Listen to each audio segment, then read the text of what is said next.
In the beginning. That is where we're going to start our worship story today. In the beginning. Do you remember the timeline we made last year? Our timeline said, in the beginning, God created the heavens and the earth. In the beginning, when God created the heavens and the earth, He made man and woman. And He gave them a very special place to live in. It was a garden. And in this garden, God promised to keep them safe and protected. But sin entered this world. And sin entered the heart of man and woman, and they could no longer live in the garden with God. God promised, however, that one day a seed would come from the woman, a man who would take away the sin of mankind. He would come and rescue them. Years passed, and unfortunately, sin ruined the world. It increased and increased, and God was sorry, and so He sent a flood to destroy the earth. But He chose a man named Noah to build an ark. And He told Noah to place his family and animals on the ark, where they too would be safe and protected. And although Noah's family was saved, sin was still in their hearts.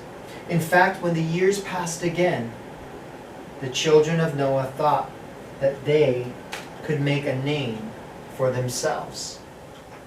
And so they built a very, very, very tall tower. They thought that they could be like God. But God stopped their plans. He had a better plan in store for mankind. The years passed again, and God chose a special people to be His messengers on the earth.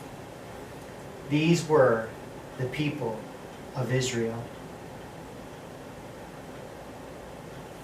When they had become slaves in Egypt, He rescued them from the hand of the Pharaoh and gave them His laws. And the laws were placed in a special box called the Ark of the Covenant. And in that box, those laws and the people remained safe and protected because they followed the laws of God. God was with His people, and He brought them into a special land that would be only theirs. He even allowed them to have a king and to eventually build a temple.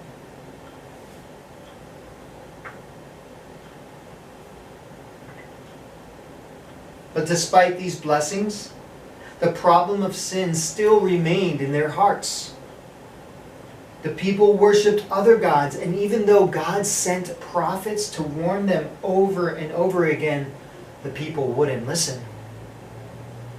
And so the people of God were taken away from their special land. The temple was destroyed, and they were sent away as exiles. Years later, they were allowed to return to this land, but they could not have a king. The land was in ruins, and they wondered if the promise that God made at the beginning to the man and woman would ever come true. Would the promised seed really come? Would He rescue them forever? They called this seed the Messiah. And they waited and waited and waited and waited and waited in hope for him. The Old Testament finishes with the book of Malachi. The law, the history, the poetry, the major prophets and the minor prophets all speak God's story. And a promise that is in the book of Malachi goes like this. God says, I will return to you.